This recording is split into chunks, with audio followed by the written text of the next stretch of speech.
glad you were able to join us today, and thanks for taking the time. Maybe we can start, as if people don't know you already, but maybe we can start by you telling us a bit about who you are and what you do. And You bet. Thanks for having me. And Mark, thanks for the questions. It's good to be here. I've been looking forward to this. You guys plan months and months in advance, so that's impressive. This has been on my calendar for a minute, and I'm happy to be here today. So I live in Sacramento, California. That's where I've been most of my life, Northern California for the most part. I was diagnosed with Friedrich's ataxia in 2007. Um, I was 25 at the time, just a few weeks before my 26th birthday. And although I didn't know it at the time, symptoms of FA really started to show up around the age of 19 and 20. I was in college, and some of the gait disturbances were showing up, walking kind of crooked. And, I'd walk across my college campus and couldn't walk in a straight line, and I'd bump into friends. And we just made fun of me and chalked it up as to a bit of a clumsiness issue. And it wasn't until mid-20s where I started to feel tired all the time. And that's really what pushed me into getting some tests done and digging into what might be going on. Thankfully for me, it only took about 3 months for a diagnosis. So my diagnosis came fairly quick compared to a lot of other stories I've heard over the years. After I was diagnosed, I got online, like probably most of us did or do, and started searching. And at that point, Kyle Bryant and I lived in the same city. We were the same age, and my diagnosis came just a couple of months after he had completed his first big ride from San Diego area to Nashville, Tennessee. And if you haven't seen it yet, that's what his book is all about, that ride. So, of course, he was all over local news in my area at the time. So I reached out to him, and it's like, hey, I live in the same city, we're the same age, and I was just diagnosed with FA like 2 days ago or 2 days prior. So we started up a email relationship at first, or friendship. He agreed to meet me for a beer and a pizza, and at that point he began to inform me what life was like with FA, or at least what it was like for him. So that really was my initial introduction to FA and the advocacy work that I've been a part of over the last, geez, what is that? Almost 14 years, I guess. 15? No, I'm not a math guy. So yeah, almost 15 years. So today I just turned 40 a couple of weeks ago. I do work full time for a small grocery chain in the Sacramento area. And besides my day job, I get to do the podcast that maybe a couple of you have heard about. And I work closely with Kyle on some other advocacy projects. And I started a nonprofit myself, and different little things that keep me busy in my spare time, if you will. right. Um, so why don't you tell us a bit about the Two Disabled Dudes podcast? Sure. So that podcast is a co-host project between Kyle and I. It was inspired after I don't want to say film, but yeah, after we produced the documentary The Ataxian, we did that big bike race across country, and 5 years later, the documentary came out. And throughout, just watching that video a few times, we were inspired to carry on the conversations based on a lot of the principles that the movie had kind of encompassed. So Kyle called me one day, and we got to talking, and we agreed that that a podcast might be a platform that would allow us to continue having regular ongoing conversations about life with disability and living beyond those circumstances. So today we produce 2 seasons a year. Those seasons are 16 episodes or 16 weeks. We do release an episode every week. And when we're off season, that's about 6 weeks or 8 weeks total that Kyle and I can decompress a little bit, but then also dream about the next season and plan and start lining up guests. So the podcast, we do a bit of a 50-50 approach. Sometimes it's just Kyle and I dialoguing about what we're up against or about getting older or about relationships. Other interviews involve other folks that are impacted by rare disease, not just Friedreich's ataxia or ataxias in general, but all walks of life. We've had the privilege of interviewing authors and attorneys and people that specialize in disability rights and parents and children of that are affected by disease and caregiving and the whole gamut. We've talked about dating on there, and we've just had a great time over the last 5 years, almost 5 years, of producing this weekly show. Cool. You want to maybe tell us a bit more about the race across America? I What would was would involved? love to. Yeah. So the race across America was kind of the big thing that Kyle and I worked on together, and I think in a sense helped put um, I don't want to say us, but help put FA and a bunch of other projects kind of in the spotlight for a minute. Kyle had joined a team to do this race across America, and that team, for whatever reason, as they were planning, fell apart. I think there were some health concerns amongst that team. So at that point, Kyle was already in that mindset of, I'm going to do this race. And so he decided to put a team together that could benefit and highlight and raise awareness for Friedrich's ataxia. So he called me.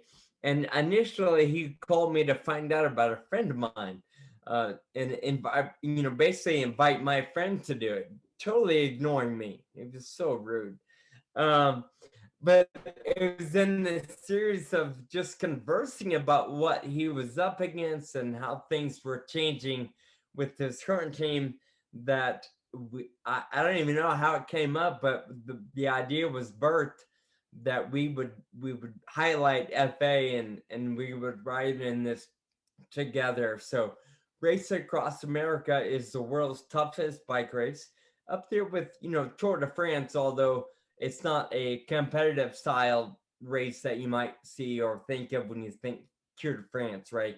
It is competitive, but it's not a qualifier type of an event for the Olympics or something of that nature. It's referred to as the world's toughest bike race because it is additional mileage and it's nonstop. So unlike Tour de France, where they race in stages, maybe 80 miles a day up to 120 or so miles a day, this Race Across America, or RAM, covers 3,000 miles, and you have to complete those miles in 9 days as a team of four. So we put a team of four together with the intention of racing our bikes 3,000 miles and finishing within 9 days. Thankfully for Kyle and I, we have two really good friends that are strong cyclists that help carry the weight. But the four of us together built this team and we pedaled, of course, with the help of 13 other friends that made it possible by following behind us and changing our flat tires and helping us eat and save time in that time of rest. And so it was truly a team effort, and we couldn't have done it without them. But it was a four-man racing team that was actually pedaling. Two of us with FA and two fully able-bodied friends of ours. And of course, I guess I can go on a little bit. That race for us, I'm losing my train of thought, but we basically had a couple of film guys that were kind of young in that industry that were, starting off their career, and they wanted to produce something feature length, and they got a hold of our story. I'll save that story for Kyle. I know he'll join you in a couple weeks, and he's got a really good understanding of how one thing led to another, and we all of a sudden had a film crew following us. But these guys produced the film, The Ataxian, and that documentary is revolves around the bike race or that team in Race Across America. And what is the No Good Excuses column about? Yeah, thank you. The No Good Excuses column is something I write for Bio News, their parent company. It's actually FA News Today or FredericksAtaxiaNews.com or .org. Please forgive me. It's one of those. Google it. I'm sure you'll find it. But it's pretty much a bi-weekly column where I just write little things I'm up against, whether it's something concerning my health or my job or the day-to-day activities in my life. And on that column or in that column, I really write about the options we tend to have no matter what we're up against, which correlates with our podcast and the film. So much of life is how we respond to the different things that we face, whether it's somebody breaking your heart or a pet passing away or, a bill that you get in the mail that you didn't expect, or something as devastating as a diagnosis that can't be cured and maybe it can't be treated. That No Good Excuse name was inspired by all those different challenges that we're all going to face. And the idea is to encourage myself and readers to live beyond those circumstances and not allow those hardships to become an excuse for doing nothing or for settling in any area of your life where you want to pursue something more significant or purposeful in your day-to-day living. So on that topic, what advice would you give to someone who's struggling with whether they're newly diagnosed or maybe they've been diagnosed for a while and are still not really they haven't really come to terms with it? Yeah, that's a really good question and hard to answer at times, right? I know we all probably have something that worked for us, and it's going to be different for everybody. And I recognize that. For me, something very important is connecting with other people, like here, especially other people that have a positive outlook on life. What I have found to be a challenge in different communities for me is being surrounded or connected with people that have a victim mentality. And I think that doesn't serve a good purpose. I do believe it's important to face reality and grieve the losses that we lose with such a diagnosis and some of the bad news that comes with it. But staying in that place for too long, I think, can be incredibly devastating. And before you know it, we end up spending hours, if not all day, every day on the couch or just staring at the wall, being disappointed about the cards we were dealt. And for me, I have found it incredibly powerful to connect with a handful of other people that, despite the cards we're dealt, they find a way to still have fun. They find a way to still engage with those around them and enjoy at least playing the game, even though we know we might lose or we're going to lose someday. It's still fun to play the game. I think about gambling. We joked early on visiting my family or my mom who lives near Las Vegas, Nevada, Sin City. Lots of gambling goes on. And when I was younger, I had friends that would go to Indian casinos. They're all over California. And some of them you could gamble at the age of 18. So a bunch of us would go just for fun. And we never gambled a lot of money. We were young. We didn't have a lot of money to play with back then, but we'd, set aside 20 or 40 bucks. But it really wasn't about gambling. It was the drive to the casino together and then 2 or 3 hours of hanging out at a card table together, just laughing and joking and enjoying the hours together. And to me, that was well worth 40 bucks, even if I lost. We lose 40 bucks when we go to the movie theater. It's just as entertaining to hang with friends. So I don't know why I told you that story, but my biggest piece of advice would be connecting with other people that challenge you to keep moving forward and to get out of bed when even on those tough days. Yeah, I was watching American Idol or one of the shows, right? Just like in between my little break between meetings, and there was this woman with, you could see like something was kind of wrong, like she was seriously emaciated, like almost down to bone, right? Mm. And she has cancer, and she said it's all over her body. Doctors gave her 2% chance to live, right? Wow. And one thing she said was, you can't wait for your life not to be hard to be happy.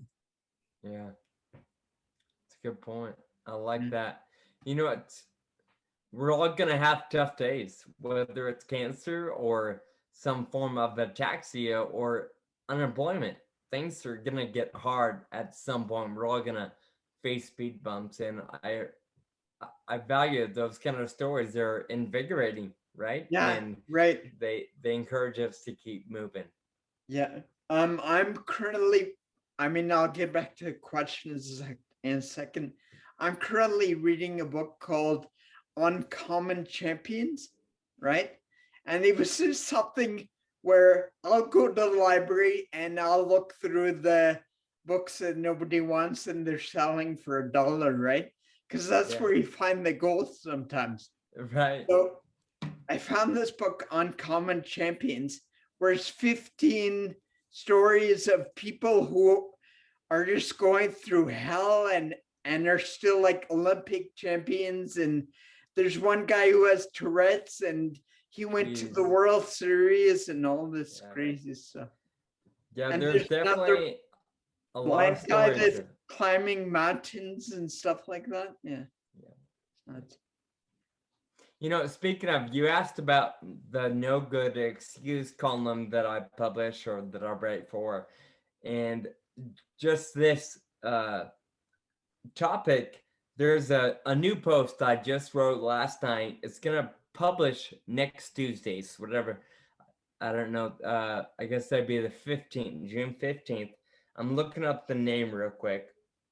It's called How Reflecting on My Life Increases Urgency for Me. And I think going back to that young lady you mentioned who has cancer, there should always be a reason that we're living urgently, right? We never know what tomorrow might hold, whether it's disease-related complications or we get hit by a bus.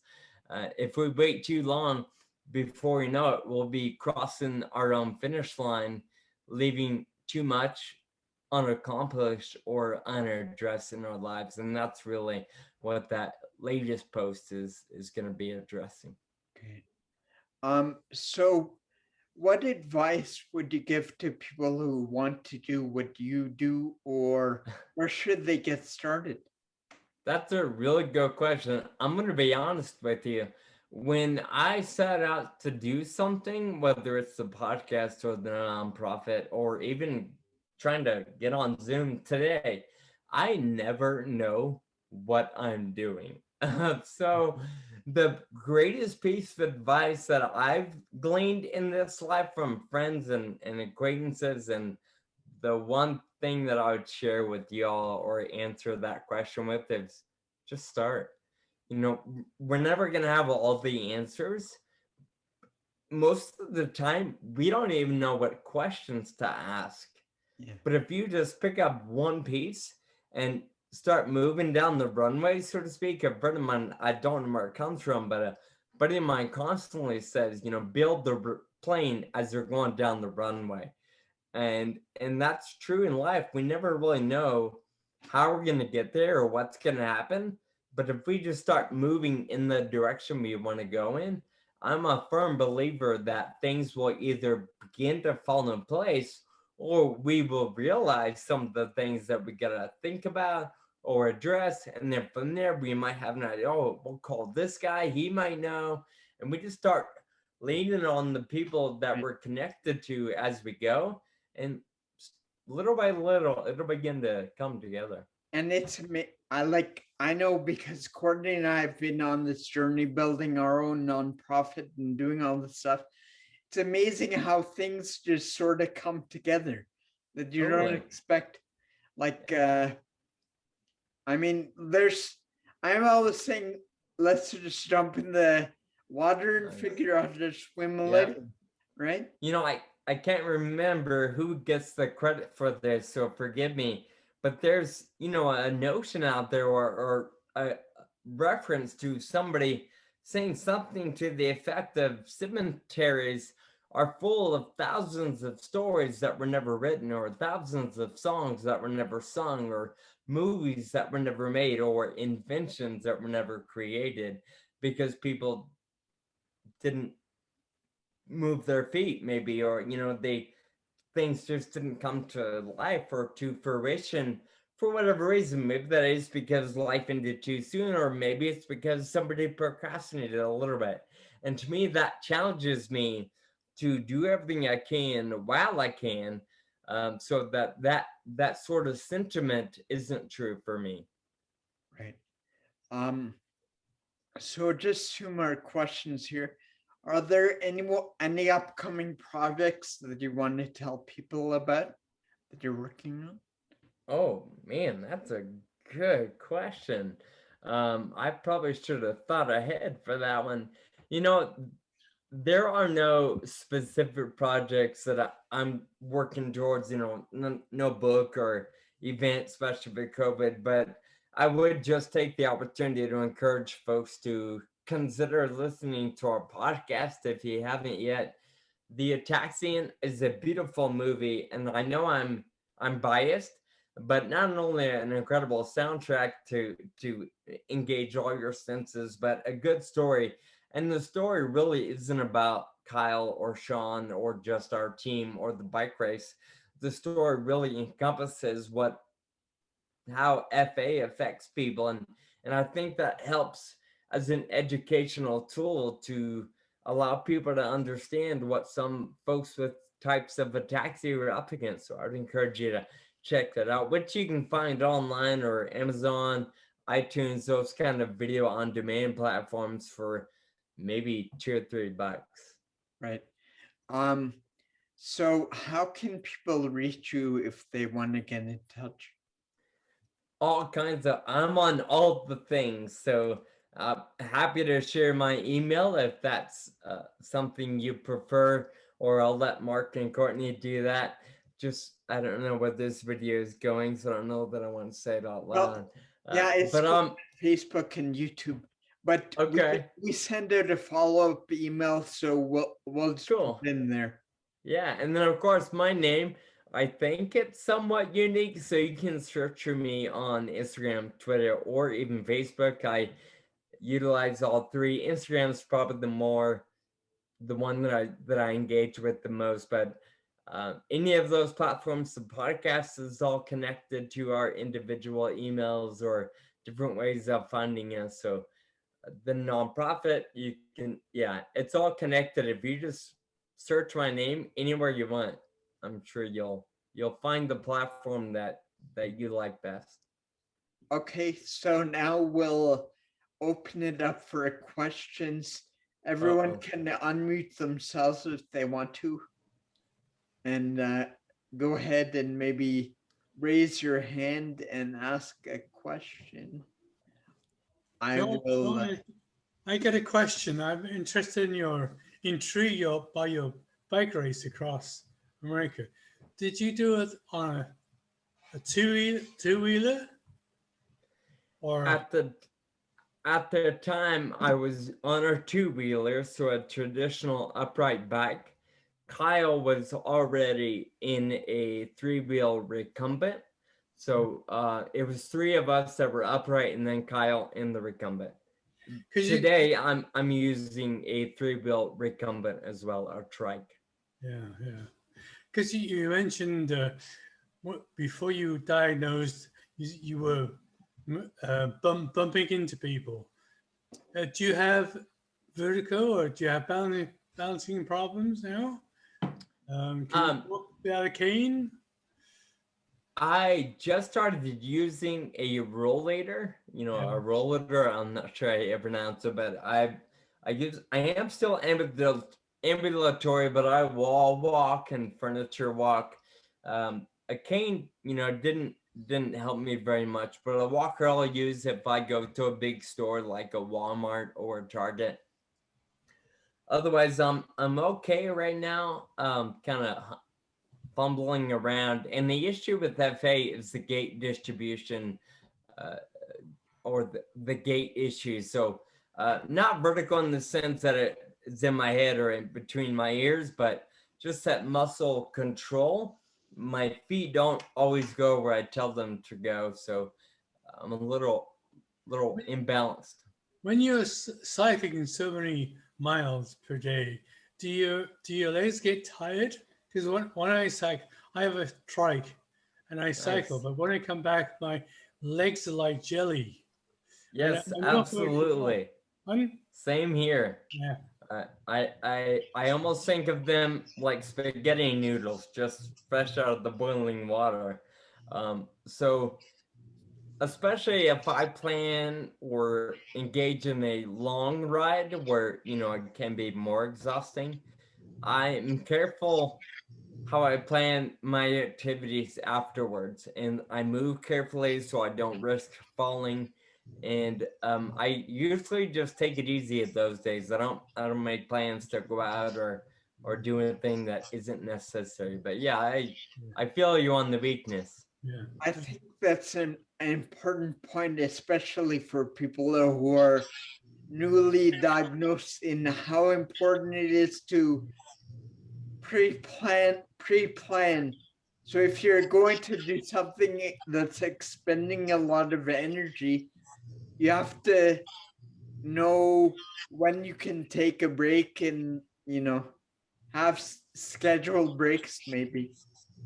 And that can be a part of the grade process, right? Because if you spent half, the first half of your life being able to do whatever you wanted, and then all of a sudden you've got this challenge, it can be hard at first to know that maybe your limits are changing. So that's right. Definitely something to talk about, or find friends that can hug you through those moments of hardship. Right. Anybody else have any questions? Mary Beth has a question. Mary Beth? Well, it's not really another question. It's really what you guys are saying. It's hard though, for me to it's hard for me to be honest about that when I need to stop, or when I need, maybe if somebody gave me a ride somewhere and then I'm done. I'm like, I'm ready to rest, but I don't want to tell them to take, I'm not going to ask them to take me home. Oh, that's so hard. So then sometimes I just don't go, or that means that I cancel. And then maybe I worry that they think I'm a wimp, or, oh, I really am not very good at. I try to schedule, but then sometimes I think, well, I'm going to have energy for that. And then I don't. So, here comes 6 o'clock and someone thought of it, they were gonna do something with me, and I either I do it and feel bad, or feel I not know bad. it's kind of a unsure thing, but maybe if you know something like that is coming up, then you maybe take a few hours of downtime and conserve your energy. Or, Yeah, before, you mean? Brian? yeah, right. Sure. Right. But Sometimes that helps, and sometimes it doesn't matter. I have Yeah. found it all with ataxia. Is like, I think I get that muscle, but that fatigue doesn't matter if it's before. I mean, if I take a nap or not. Sometimes. Yeah, I always wish naps work, but sometimes they don't. I have found, and that's okay, we can go on, but I have found that some people are more accepting and understanding, my friends, and others I think are not. And they just, I don't know. I just need to not worry what other people think and just do it anyway. Harder said than done, but I'm glad you have a handful of friends that are understanding, because Yeah. those are the valuable ones. Right. I have a treadmill, and if I'm feeling a little low in energy, I get on there, and it's amazing. After 10, 15 minutes, your heart is pumping more, and you feel a little more lively. I wouldn't say on top of the world, but it helps. Sure. I guess I'm saying you've got to get up and do. You can't just sit in a chair all day long, which Right. I have done, and but It's too easy to gotta do get up. that. Yeah. It's easy, bro.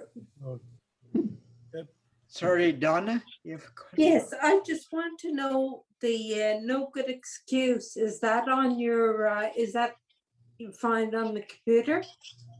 Is that a Yes. blog? Yep, it's a column, so very similar to a blog, same sort of idea. But if you were to find my personal website, it's Okay. SeanBaumstark.com, or you can go short. My nickname is Sean Baum.com, so you can find it linked there. You'll find the podcast link there, and the film. Everything is linked there as well, if that's easier for you. Great, That's- thank you. That's cute, Sean Baum. Yeah, it's kind of a play on my last name. I Anybody have a else? question. I do. Sorry, I don't see Is who that that is. Charlotte? It's Charlotte, yes. Yeah. Okay, so I guess there are 2 questions. I don't know how to ask the second one, so I'll ask the first one. Is there any advice, or does anybody know in the group what water shoes for summertime and water play are best for people who wear noodles? It's the leg device, like the leg braces. I've looked Zappos, like shows like their big hurrah for adaptive shoes that's only in sneakers. All the other stuff don't fit my brother's foot wide enough. I tried Amazon wardrobe, that's going to be coming. So I'm not sure. Oh, Looks like she cut out there, but does anybody know about those water shoes she was talking about? No. No. I'm in Canada, so we only have snowshoes up here. disagree. Mark, I disagree Marcus. that water shoes are so helpful. Yeah, I mean, I don't know, whatever I wear is helpful in the water. right. snowshoes I at Marcus. agree. Yeah, I just wear New Balance sneakers, so I'm not sure what her noodle things are, but You do, okay. does anyone else have any other questions for Sean?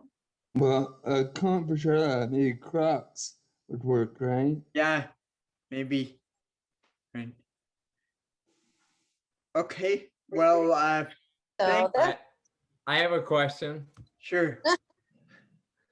Would it be okay if I took a screenshot of this and Yeah, shared sure. on my on my social media stuff. Is Yeah. everybody okay with that? Fine. Of course.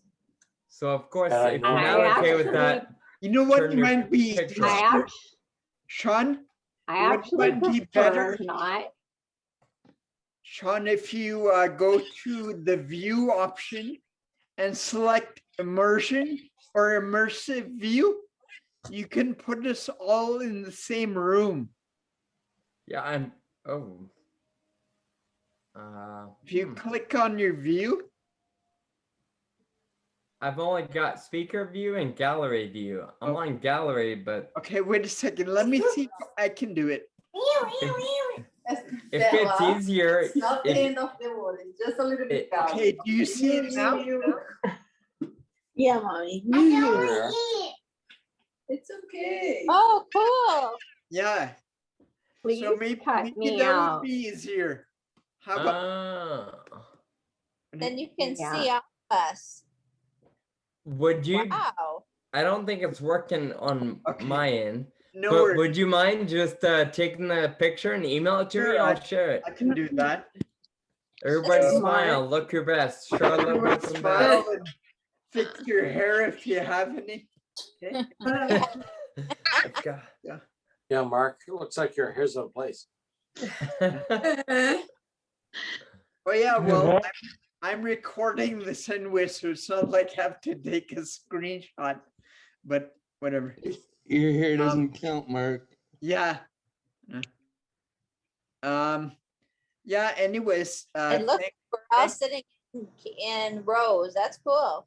yeah, thanks a lot, Sean, for taking the time to join us today. A And pleasure. it was really informative. And let me go back.